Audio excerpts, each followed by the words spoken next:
Hola, espero estés muy bien. He recibido una pregunta recurrente que es, ¿cómo sabes o cómo te das cuenta de que ya estás en el camino espiritual? Y me solicitan que lo responda desde mi perspectiva personal. Claro que sí. De hecho, procuro que así sea en estos temas porque la teoría y los términos rimbombantes son excelentes para un libro, pero aquí estamos en confianza. Pues, como le he mencionado, hace ya un buen tiempo a mí me pasó lo que a muchas personas. Como la mayoría estaba inmersa en este mundo moderno en el que se trata de encajar, ir con la corriente y consentirme con todo tipo de distracciones mundanas. Como muchos, mi atención estaba puesta solo en el dinero y lo que representaba. Ya sabes, gastar un dinero en actividades que también hacían los demás. La superficialidad de mi ser y la continua comparación con las personas que yo creía eran exitosas, lo que me generaba neurosis, frustración, porque por más que le pedaleaba la rueda del hámster, no podía alcanzar todo eso que yo creía me haría muy feliz. Para los que me acompañan en mi canal ya saben que mi parteaguas fue quedarme sin empleo. Esa fue mi mayor bendición porque me permitió tranquilizarme, bajar mi ritmo y por primera vez en mi vida centrarme en mí. Ya no había caretas, allí estaba yo sola frente al espejo. En mi caso, yo fui mi propia terapeuta y la razón primordial fue que no tenía dinero para costear alguna. Y además, aún tenía el ego demasiado inflado como para que alguien más me dijera lo que yo ya sabía, que la estaba regando, como decimos aquí. Supe que algo andaba mal. De hecho, siempre estuvo mal, desde que decidí seguir la corriente que la mayoría sigue. Y hago la aclaración, que no estoy criticando a los que hacen lo que la mayoría. La crítica es solo hacia mí, porque por muchos años de mi vida hice lo que no quería hacer. Y lo hice porque en el fondo tenía nula confianza en mí misma, porque me daba miedo emprender el camino desconocido, porque era sumamente influenciable y tenía muy acallada la voz interna que por más que me gritaba, no la escuchaba. Bien, todo esto que te estoy diciendo es el primer síntoma de que ya estamos emprendiendo el camino espiritual. A esta etapa yo la llamo el salto al abismo, porque es justo en ese momento de nuestra vida en que por primera vez nos permitimos sentir que algo no anda bien con nosotros, que algo nos falta, que estamos experimentando un cambio, pero que no sabemos aún de qué se trata. Es un malestar, una incomodidad, un momento en el que nos preguntamos, ¿para qué estoy aquí? Luego entonces tenemos que brincar al abismo, ir hacia ese lugar oscuro de nosotros mismos. Muchos espirituales le llaman la sombra, y es que es justo en esas profundidades de nuestra psique que se encuentra todo lo negativo que nos ha arrastrado por caminos que no eran para nosotros, o bien que nos han anclado y no nos han permitido ser quienes en verdad somos. No es fácil entrar allí. Muchos necesitan terapeuta o de un gurú, un amigo, qué sé yo. Pero en mi caso, como el de muchos otros, brincamos y ya. Vamos a ver qué hay allí en la oscuridad de nuestro ser. En esta etapa, el interés por conocer temas espirituales, por obtener ayuda de algún modo, se hace una urgencia. Sabemos que necesitamos limpiarnos desde adentro, no hay de otra. Sabemos que queremos ser felices, ser libres. En esta etapa, muchos y muchas se echan para atrás y hacen rapel rapidito para subir a la superficie y no vuelven a aventurarse y siguen con sus vidas tal cual, en donde las dejaron. Para los que seguimos en el abismo, el ascenso toma su tiempo. Aquí es cuando comenzamos a descubrir, cuando empezamos a entender por qué somos como somos, por qué estamos viviendo la vida de X o Y manera. Ya vimos que no todo es bonito. Aquí ya aceptamos que traemos cierto bagaje, unos más, otros menos, pero es aquí cuando comprendemos que tenemos que sanar, que tenemos que cambiar hábitos, que tenemos que mejorar, que tenemos que decidir qué queremos hacer de nuestra vida. Los que ya han pasado por aquí no me dejarán mentir cuando digo que es en ese momento de conciencia cuando comenzamos a recibir ciertas señales, se nos pone en sintonía con información, la famosa sincronización, con mensajes, con nuestra voz interna, y entonces comenzamos la autosanación, la depuración, la metamorfosis. En esta etapa ya podemos ver el abismo sin miedo, ya aceptamos nuestra dualidad y ya somos capaces de manejarla.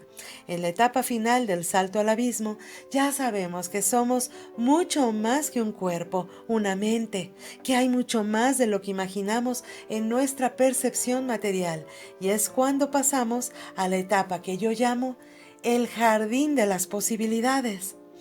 Ya dejamos al abismo, ya subimos y ya conocemos nuestro lado B, nuestro lado oscuro. Pero, ¿qué hay del lado brillante, el bonito? En el jardín de las posibilidades comenzamos a percibir que dentro de nosotros yace una fuerza tremenda que no podemos ver, pero sí sentir. Sentimos que las cosas en el plano material no se comparan en nada con las cosas que a nivel energético, a nivel espiritual podemos experimentar, porque es en esta etapa en que comenzamos a enfocarnos en el poder de nuestra mente, y para lograr esto sabemos que necesitamos trabajar al ego. Esta es la etapa en la que el conocimiento se nos da a manos llenas porque tenemos un genuino interés por desarrollar el espíritu. Así que llegan las respuestas, llegan los métodos como la meditación, como la quietud de la mente, como los ejercicios de respiración, etc. Somos conscientes de nuestro biorritmo, de nuestro bienestar, de nuestra salud. En esta etapa ya hacemos uso de nuestra intuición para liberarnos de las cadenas del plano material. Es en esta etapa en que percibimos cambios importantes en nuestra persona. Lo que antes nos interesaba ya no ocupa nuestra mente. En este vasto jardín de las posibilidades sabemos que nuestro cuerpo es nuestro templo, y es aquí cuando comenzamos a cambiar muchos hábitos, cuando comenzamos a tener conciencia del impacto que generamos, cuando comenzamos a enfocarnos en desarrollar sentimientos de bondad y compasión y de respeto. Comprendemos la necesidad de controlar al ego y la energía para no dañar y también para que no nos dañen. Es en esta etapa cuando nos damos cuenta de lo que nuestra intención, nuestra mente, nuestra energía puede lograr. ¿Quién no se ha llevado una buena y grata sorpresa al comprobar que su intuición, que sus capacidades mentales han aumentado, que sus percepciones, que sus prejuicios van quedando atrás y que una nueva mente se va despertando? Aquí muchos ya comienzan a manifestar con facilidad. Las posibilidades se presentan y aún estamos entre lo material y lo espiritual. Aún estamos con el diablito y con el angelito hablándonos al mismo tiempo, porque ya descubrimos cómo poner nuestra mente a trabajar y aún queremos gozar de las indulgencias que podemos darnos en el plano físico y material. Es por esto que le llamo el jardín de las posibilidades. Muchos se quedan aquí, en esta etapa, para disfrutar de sus logros en términos de intuición, de concentración, de manifestación, de concreción de metas y sueños. Pero hay otros que deciden seguir por el camino, y es cuando se llega a la etapa que yo llamo la gran montaña solitaria, porque es aquí cuando se decide emprender el verdadero camino espiritual, que sabemos será muy complicado, a veces doloroso y a veces muy solitario, pero necesario para cumplir nuestro propósito de expansión.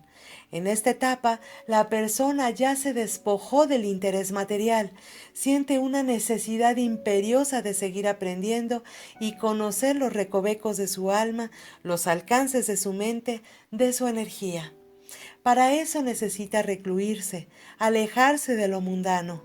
Con esto no quiero decir que se vaya a un paraje aislado, sino que su alejamiento se puede dar en medio de una gran urbe, porque a nivel físico, mental y espiritual, su yo superior se encuentra en otra parte. Este es un estado de contemplación, de atención plena, de quietud mental, de reflexión y filosofía, de depuración, de mucho aprendizaje y también mucha confusión. La persona está en continuo cuestionamiento, en continuo cambio a nivel interno. Conforme va subiendo a esa montaña de aprendizaje y de conocimiento, se da cuenta que aún no sabe nada. La persona necesita desarrollar su humildad y su sentido de unidad con la creación para llegar a ese estado del no cuestionamiento, pero sí del sentir. En esta etapa es cuando simplemente se llega a saber, se llega a estar y se llega a vivir. En esta etapa se entiende el poder de la palabra y el poder del silencio, el poder de la mente sobre el cuerpo y sobre la materia. Se borran las fronteras para la persona que ya puede ir a donde quiera ir. La persona se entiende como parte integral de un todo. Ya se va dejando al yo de un lado, el yo somos todos. Cuando logra llegar a la cumbre es que ha entendido el porqué y para qué de todo su proceso, de toda su experiencia de vida. Está listo, lista para acudir a su llamado, para emprender su misión espiritual. Ya puede confiar plenamente en los procesos de la vida, en la sabiduría que yace en todo lo que está. Ya se encuentra en balance y en armonía con su luz y su sombra y con la luz y sombra de los demás. En esta cumbre puede declarar y aceptar que la paz ha llegado. Ya no existen límites en el plano físico para esta persona. Muchas personas se quedan en esta etapa y se dedican a compartir su experiencia, a ayudar a la colectividad, a emprender misiones, a cambiar paradigmas, a abrir mentes. En esta etapa no hay tentaciones materiales. Su objetivo primordial es la paz y el poder que la paz otorga. Los pocos que siguen llegan a una etapa que llamo el mar dorado. Los maestros ascendidos son ejemplo. Han recorrido todas las etapas aprendiendo de cada una de estas, permitiendo cerrar, retroceder y avanzar, fluir con el ritmo cíclico de todo lo que está. En esta etapa, los misterios han sido desvelados. Su vibración es elevadísima. Su conocimiento y comprensión de los principios espirituales es tan vasto como el mar, pero con la humildad de una gota de agua. Su vibración es tan alta que pueden realizar todo tipo de milagros. Cuando se llega a esta etapa, la vida en el plano físico ya no es necesaria. Sin embargo, algunos se quedan un tiempo para convertirse en grandes líderes espirituales como Buda o Jesús Cristo, por ejemplo. He de mencionar que cada etapa puede resultar en años o en toda una vida, dependiendo de cada alma. Termino citando al gran Buda que decía: tu propósito en la vida es encontrar tu propósito y dar todo tu corazón y alma a este. Que tengas un maravilloso día. Hasta la próxima.